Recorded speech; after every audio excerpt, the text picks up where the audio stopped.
Assalamualaikum warahmatullahi wabarakatuh. Perkenalkan, nama saya Laili Fitria Lia Irsanti, NIM 2010501103, kelas A1 Farmasi Angkatan 2020. Baiklah, pada video kali ini saya akan menyelesaikan sebuah kasus statistika farmasi dengan menggunakan aplikasi SPSS 2020. Adapun dosen pengampu mata kuliah ini adalah Ibu Junfidia Herawati. Langsung saja kita ke kasus yang telah disajikan. Pada P5 kali ini kita akan melakukan uji F atau uji ANOVA dan uji H atau uji Kruskal-Wallis. Yang pertama kita bahas yaitu uji F atau uji ANOVA. Uji ini digunakan untuk menguji sebuah rancangan eksperimen dengan rancangan lebih dari 2. Uji ini termasuk dalam parametrik, sehingga asumsi parametrik harus terpenuhi, yaitu data berdistribusi normal, varian homogen, dan diambil dari sampel yang acak. Nah, sama seperti praktikum P4 sebelumnya, langkah pertama yang harus kita lakukan yaitu mengetahui apakah data yang kita miliki ini berdistribusi normal atau tidak. Caranya yaitu dengan melakukan yang namanya uji normalitas. Nah, uji normalitas ini dibagi menjadi 2. Yang pertama yaitu uji normalitas Kolmogorov-Smirnov dan yang kedua adalah uji normalitas Shapiro-Wilk. Perbedaan kedua uji normalitas ini yaitu terletak pada jumlah sampelnya. Untuk uji normalitas Kolmogorov-Smirnov yaitu untuk data yang lebih dari 100 sampel. Sementara uji normalitas Shapiro-Wilk yaitu untuk data yang kurang dari 100 sampel. Adapun syarat sebuah data berdistribusi normal yaitu apabila nilai signifikannya lebih dari 0,05. Yang kedua yaitu melakukan uji homogenitas. Syarat sebuah data homogen yaitu apabila nilai signifikannya lebih dari 0,05. Yang kedua yaitu uji H atau uji Kruskal-Wallis. Nah, uji ini yaitu sebagai uji alternatif dari uji F. Apabila pada uji F ini tidak memenuhi asumsi uji parametrik yaitu data yang kita peroleh ini tidak berdistribusi normal, maka kita akan melakukan uji H atau uji Kruskal-Wallis, bukan uji F atau uji ANOVA. Baik, langsung saja di sini saya akan membacakan kasusnya terlebih dahulu.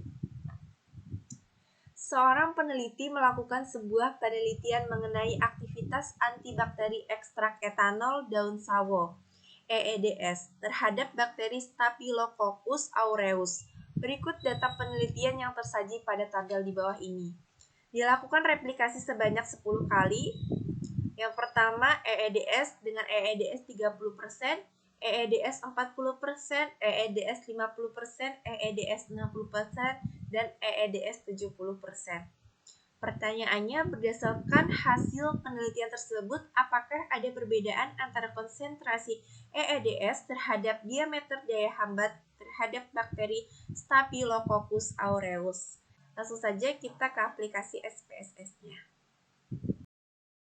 Yang pertama kali kita isi yaitu pada variable view. Pada kolom name yang pertama kita ketik E1, yang kedua E2, yang ketiga E3, yang keempat E4, dan yang kelima E5.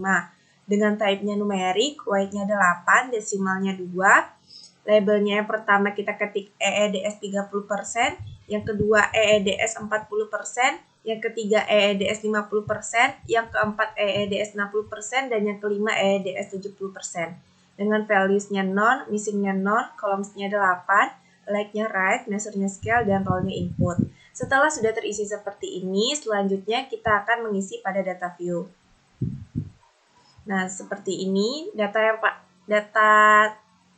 yang ada di kasus tabel tadi kita masukkan seperti ini. Ini sudah saya masukkan terlebih dahulu. Karena di sini datanya kurang dari 100 sampel, maka kita akan melakukan uji normalitas Shapiro-Wilk. Langsung saja kita klik ke Analyze, Descriptive Statistic, Explore. Semua variabelnya kita pindahkan ke kolom Dependent List. Lalu pada kolom Display kita pilih yang Plots. Yang Plots di sini. Pada kolom Box Plots kita pilih yang Non. Lalu kita checklist yang Normality Plots with Test. Lalu Continue. Optionnya kita pilih yang Exclude Case Listwise. Lalu Continue. Kalau sudah seperti ini, kita klik OK.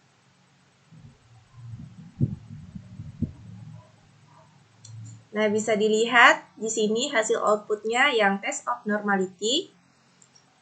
Pada EDS 30% diperoleh nilai signifikannya yaitu 0,374. Pada EDS 40% nilai signifikannya yaitu 0,445.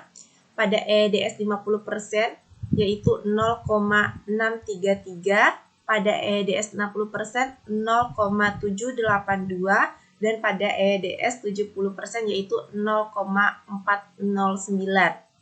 Di mana dapat disimpulkan dari nilai signifikan ini lebih dari 0,05. Maka data yang kita miliki ini berdistribusi normal atau parametrik. Yang kedua yaitu kita akan melakukan uji homogenitas. Yang pertama kita isi yaitu pada variabel view. Pada kolom name yang pertama kita isi kelompok 2 daya hambat dengan type-nya numerik, weight-nya 8, desimal yang pertama 0 karena di sini kita tidak akan memasukkan angka.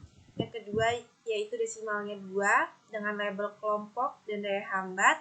Values yang pertama di sini ada 1 EDS 30%, EDS 40%, EDS 50%, EDS 60% dan EDS 70%.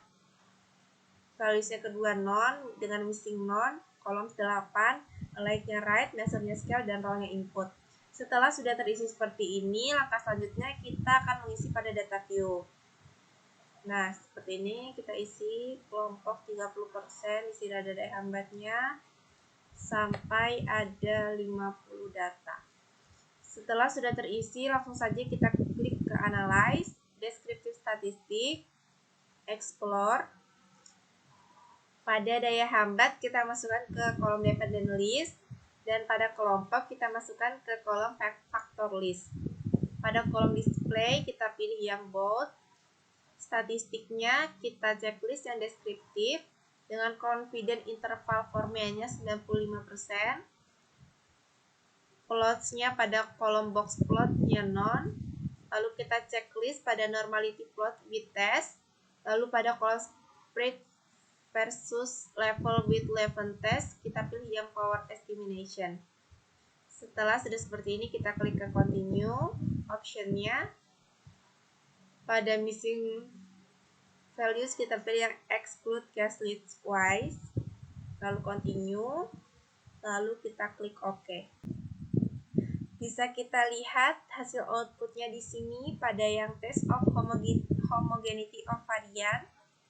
Daya hambat based on mean, nilai signifikannya yaitu 0,040, di mana nilai signifikannya ini kurang dari 0,05, yang dapat disimpulkan bahwa data ini berdistribusi tidak normal atau tidak homogen.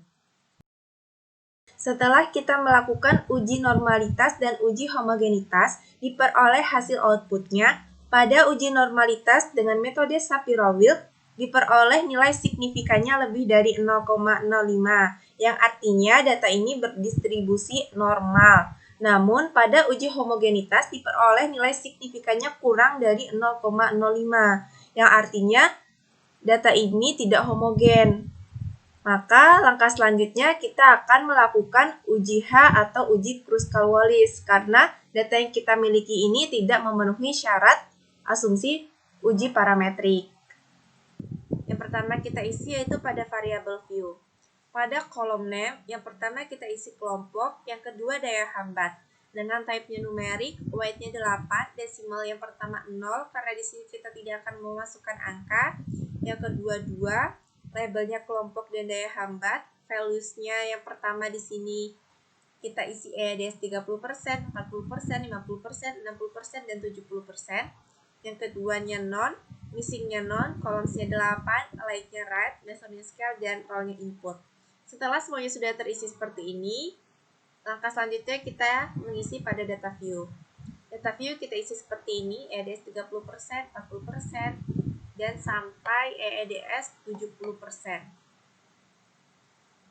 Setelah sudah seperti ini, langsung saja kita klik ke Analyze, Non-Parametric Test, Legacy Dialog, K-independent samples.